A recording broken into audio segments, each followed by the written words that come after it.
The flood levels from the destruction of the Kahovka Dam in Ukraine are expected to reach their peak Wednesday, but the scale of the devastation across large parts of the region has brought fresh heartbreak in what is still an active war zone.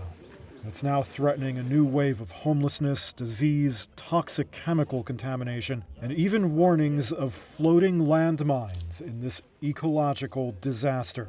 This is the city of Kherson, which was once occupied by Russian forces before Ukraine's military retook it. It's where Reuters' camera crew found this resident, who's saying her grandmother is trapped on the first floor of a building with her cats and dogs. She was brought there yesterday thinking it would be safer for her. Alas, it was not. Elsewhere in the city is Irina, an animal rescue volunteer. She says her group has already recovered up to 30 dogs. They're trying to save whatever animals they can. But first, they need to wait for a boat so they can go out and save more.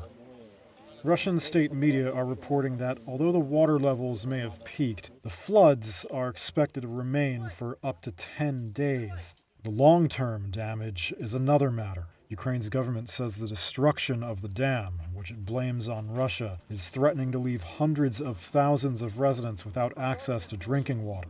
It also says it will turn what was once farmland into swamps and turn other areas into desert.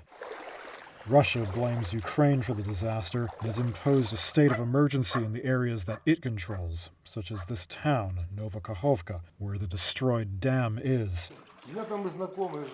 Resident Valery Melnik's home is flooded, but he says he won't leave. He wants to stay, he says, because the war can't go on forever.